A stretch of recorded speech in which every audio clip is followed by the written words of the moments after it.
Dhuma gaafadhu. Diidama. Dhibbaaf diidama. Dhibbaaf diidama. Dhibbumaa fi Irraan irratu. waan irra daadde firiidhaan nu qaaleedha. Firiidha. Firii Dhibba qaalee. lama. Eebanni qubaan qabatan dhibba lamatti. Hora idaa dhuti.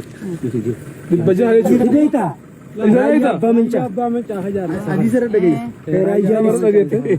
Biraantii akkana tana sila nama akka Ustaaz Raayyaa Abbaa Maccaa kan duraanuu du'aayiidhaan guutame kan du'aayiidhaan dhalate sun tahini nama akkanaa fi sihii jallaa kana ture jechuudha. Biraantii halaal dhugaa hedduu takka garaa nama qabbaneessa. Biraantii sarpiraayis Ustaaz Raayyaa Abbaa Maccaa Ustaaz Sufiyaan Ahmad faa jechuudha. Hedduu takka nama qabbaneessa. Waan guddoo takkaan irraa baradhiyaan isiniif hin qooda Abdul Abduu Moobaayila Biraay baga irra deebiidhaan gara chaanaala kiyyaa dhuftan isiniin jedha. Akkasuma viidiyoo reefuu irratti warroonni naa hin hubatinii fi warroonni na komattanillee jechuudha. Komantii keessan dubbisaatiin ture akkaataan isinti tarii na fahamtanii fi akkaataan ani isin dubbadhe wal adda eetiyyaadha. Daqiiqaa takka lama san irratti illee ka komantii namoota tokko lama warroota muufattan jechuudha. Waan isiniin jedhuun qaba. Mee dursa ka Ustaaz Raayyaa Abbaa Maccaa. Ergituu simbiroo. Dhumti isaa meeqa dhuma gaafadhu. Dhuma gaafadhu. Diidama. Laalammaa baadiyaa akkana kana keessatti jechuudha. Baadiyaa akka anaa fi ariitti dhalannee gammoojjii kana keessatti aayyoo tana mee laalammaa akkam anaatillee haaruma akkana kanarraa dhalannee warri kun carraa qaban jechuuf isaan jalqabumaa carramaan dhalatanii jechuudha. Warri akka Ustaaz Raayyaa Abbaa Maccaa warri akka Sufiyaan kunniin jechuudha. Dhugaa dubbachuuf maaliif saba isaanii tajaajilaa jiran. Naafi ati jireenya dhuunfaa kennaa tajaajilaa jirra.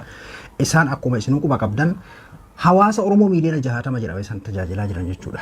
Carroo isaan duraanuu carroomina qaban. Carraa akkasii san keessa duuba wantoota akkana kanneen yeroo isaan mudatamee ilaalama aayyoon tuni qoraan kanaan ilmaan isii guddifti tarii yookiin ilmaan sanuu yoo hin qabdu ta'a. Maaliif namni guddaan akkanaa kun yookiin ilmaan isii biyyatti deemteeti jirti ta'a. Uummata eefuu isin qoraan kana humna hin jirre kanaan umrii tanaan jechuudha. Qoraan kana baadhatteeti magaalaa geeffattee maallaqa diqqatti gurguratti jechuudha. Karatti dhaabanii sirraa binna jedhaniin nuti kanaa sanii isin maalirraa beekti aayyoon akkanaaf siitiin Ustaaz Raayyaa fi Ustaaz Sufiyaan waan jedhamu homaarraan beektu jechuudha. Sirraa binna jedhaniini. Maaliif nam tokko yeroo karaa deemu bitee makiina irratti darbata qoraan jechuun galfataa jechuudha. Waan haaluma akkasiisanii sirraa binna jedhaniin jechuudha. Isinis dhuguma seetee gatima isaa itti himattee mee maal beekti aayyoon tiyyaa fi teetun homaarraan beektu jechuudha. Duuba haala akkasaniin biraankii halaal sarpiraayis godhan jechuudha. Silaa kanaadha biraankiin hojjetan dhugaa osoo biyya keessa jiraadhee wantoota akkanaa kana hedduutu akkanatti tola. Maaliif mallaqa xiqqaa yuutuubara tokkoof birriin 405 xiqqoo ta'uu dandeessi. Mallaqa xiqqoodha jechuudha. Garuu irratti sawaabas argatee du'aa illee irratti fudhatee yuutuub isaallee dalagatee jechuudha. Waa meeqa waliin dalagata mee ilaala amma. Dhibbaaf diidama. Dhibbaaf diidama. Dhuma dhumti isaa. Ustaaz Raayyaan amma asuma irratti iyyuu hagasuma dafee akka isiin deemattuun itti jechuudha. Hagasuma qalbii isii dhaabee akka isiin dhugaadha muuna sobaan akka natti taphatan akka isiin hin jenne dafee itti gara dadhabeessa. Ustaaz Sufiyaan ammoo xiqqashoo. Meeqa dhuma gaafadhu. Dhuma gaafadhu. Diidama. Dhibbaaf diidama. Dhibbaaf diidama. Dhibbumaa fi Irraan irratu. waan irra daadde firiidhaan nu qaaleedha. Firiidha. Firii qaalee. Dhibba lama. Eebanni qubaan qabatan dhibba lamatti. Hora idaa dhuti. 200 jechuudha. Qoraan kanatu 200 moo 550. Dhibba jaha jechuudha. Dhibba jaha argata. Dhibbaaf diidama. Dhibbaaf diidama. Dhibbaaf diidama. Dhibbaaf diidama. Dhibbaaf diidama. Dhibbaa 20 laala. Irraan irratu. waan irra daadde firiidhaan nu qaaleedha. Firiidha. Dhibba lama.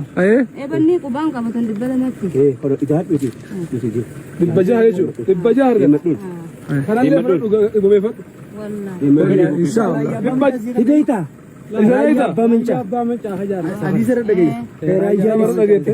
Kan masjiida dhageette. Aya deemu. Isaan siihaa. Qoraan moo. Ammumallee lalisii nama waanuma qoraan irraa bitan seeti. Mallaqa kanallee haa guddaa kennaniif malee qoraan illee kanuma irraa bitan seeti. Qoraan eessa isiniif kaha jettiin. Aayyoon akkanaatu mee waa'ee moobaayilaa moo waa'ee reediyoodhaa quba qabdi moo raayyaa sanuu yookiin beekuu dhabuun maltii yoo namumarraa dhageesse malee jechuudha. Hedduu garaa nama nyaatti.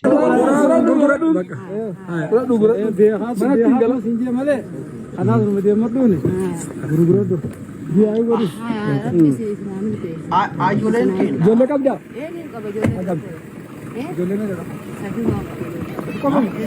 Bas. Ijoollee 3 qabattu. Sadumaan qaba wallahi. Itti dibanii walumaa fi. Tolchi kan jiru guddaa. Rabbi si ofa. Rabbi si ofa. Suuta jabeeffadhu gudeen ijoollee sadam sadarkaa. Jabeeffadhu. Akkasii du'aa. Jabaat. Akkasii kan kanaas du'aa hin hubataa. Rabbi bishaan mana gahee meedha kiri Bishaan makinif. Wanna asirraa hiiteeti sabbata kan qamadhi irraa irratti booda guduunfatta. Yoo barbaadde gaddeebitaa kan manatti. Ayyee ayyee. Bishaan isin haa kennani. Bishaan isin haa kennani. yaa isinaamin keessa. Isinaamin keessa. Amma tun akka asirraa isin haamil keessu jettee lafa qabattee bar du'aayii ayyuu akkanaadha. Isii qoraan kanaan gurguradhee birrii dhibbatti birrii 80tti gurgurattee kanaan ilmaan isiitti ilmaan 3 qaba jettee kanaan ilmaan itti galu deemtu yookiin ammoo haga sittuu irraa gurguramuu dhabutu mala sarpiraayis taate jechuudha. Birrii 1000 ol argatteeti galtee jechuudha. Sarpiraayis ajaa'iba biraankii taate jechuudha. Birrii 120 jetteeti birrii 1000 ol argatteeti galtee jechuudha.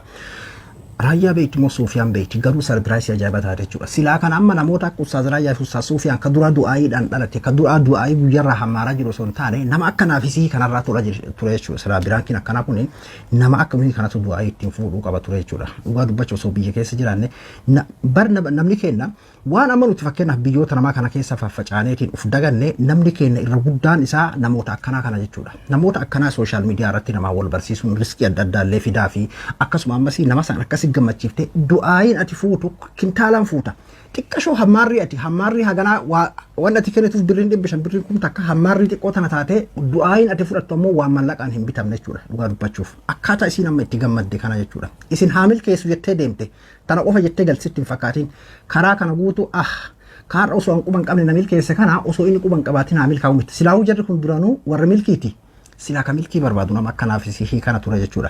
Hedduu takka namatti tola dhugaa rabbi. Inni biraa waa'ee viidiyoo ganama kana hojjedhe viidiyoo guyyaa kana maxxanse irratti namoonni hedduun nan fahamne kaan fakkeenyaaf bakka sanitti nama yaamte yookiin ammoo achitti nama karaa jal'inaatti karaa shirkiisitti nama yaamte ati amantii kee maaliif hin hubanne yaa jara keenya nan hubanne namni achi dhaquu qaban jennaan.